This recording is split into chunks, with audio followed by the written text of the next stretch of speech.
Good morning. It's a moment to take a long, hard look at ourselves as a country and what we've become. The murder of 18-year-old student Henry Novak was bad enough of itself, but compounded in the most extraordinary way by the behaviour of the police officers. Many of us have asked for the footage to be released, and finally, last night it was. Let me show you just 30 seconds of what happened on that fateful evening in Southampton. Okay, Stud. Right, let's get you out of there, shall we? I was in bed asleep. Grab his other arm. What's happened to you, right? Been stabbed. You've been stabbed? Whereabouts? Don't think you have, mate. Just think of it. An 18-year-old lad, a student, been out with some friends for the evening, on the way home, and victim of a sustained attack. Stabbed several times, chased down the street.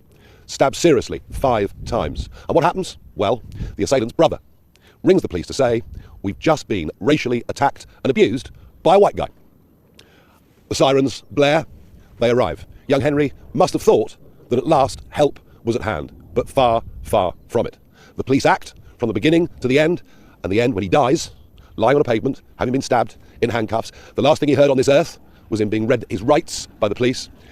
He was actually treated in a way that meant an accusation of a racial slur was treated more seriously than an act of murder. What does he say? I can't breathe. Familiar words? Remember career criminal George Floyd, who died in appalling circumstances in Midwest America a few years ago. Remember the reaction to that and the way the police behaved. Within a few days, Keir Starmer was taking the knee. Black Lives Matter exploded all over the country. Churchill's statue was defaced, the cenotaph was vandalised. And yet, what has the public reaction been from our leaders and politicians? And indeed, to be frank, much of the media to this? Silence.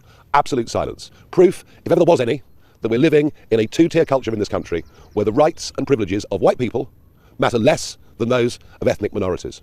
Now, what has happened over the last few decades is, without anybody being asked, without anybody ever voting for it, we've been subjected to mass immigration on a scale that is truly unbelievable.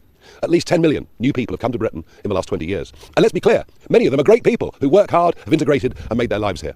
But far too many that have come have refused to integrate, are leading parallel lives, and leaving many of our cities almost culturally unrecognisable from what they've always been. But to stop any criticism of this, we brought in hate speech laws. We brought in a DEI agenda. We brought in what is called positive discrimination in favour of ethnic minorities over those of white people whose families have lived in Britain in many cases for centuries. That is the mess that we've got into. And that is why, in some ways, what happened, and despite the appalling behaviour of those police officers, but in some ways, what happened on that night in Southampton perhaps shouldn't be a surprise in two-tier Britain. Alison Pearson, journalist on the Daily Telegraph, received yesterday an email from an experienced, long-serving Hampshire police officer. In it, he makes perfectly clear that the police are told that they must respond to situations in different ways according to the ethnicity of those involved in the crime or potential crime. He also describes how a DEI agenda has gone so far through the police that people now get promoted, not on the basis of merit, not on the basis of ability, but on the basis of what their racial or religious origin is. That has led to a decline in policing standards. But think of this. Much as we may condemn the 2 police officers involved here, think of this. The biggest fear a police officer now has, going about his or her duty on the street, is the fear of being reported for having acted in a way that was racially biased. That fear, now greater than dealing with a dying man living on the ground. Henry's family have responded to this in just the most extraordinarily dignified way. But I suggest the rest of us respond to this with pure, cold rage. This is wrong.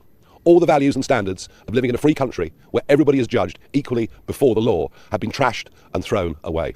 And there are 1 or 2 things that need to happen very quickly. The first is that the police complaints operation, the IOPC, needs to get to the bottom of this and produce a report very, very quickly. Secondly, even through to sentencing, the sentence given was actually lower than the recommended minimum for a sustained, aggressive, murderous assault. And I'll be writing today to the Attorney General asking him to review the sentence. But the most important thing that needs to change, that has to change, if our society is not to be ripped apart, where communities start to distrust each other and deeply distrust the police and all the other institutions of this country, is we need a change in culture. Enough of anti-white prejudice. A promotion of the idea that white lives matter just as much as black lives. An end to DEI and positive discrimination, but a country that treats everybody equally and fairly before the law. This is serious. This is urgent. I fear for where our society will be in a few short years if we don't grip this and do it very, very quickly. I want to send my sincerest condolences, the country's sincerest condolences to Henry's family. I hope this is the last time a British police force operates in this way. But the fish rots from the head down. It is up to government and police chiefs to change this culture and to start that process today. Thank you.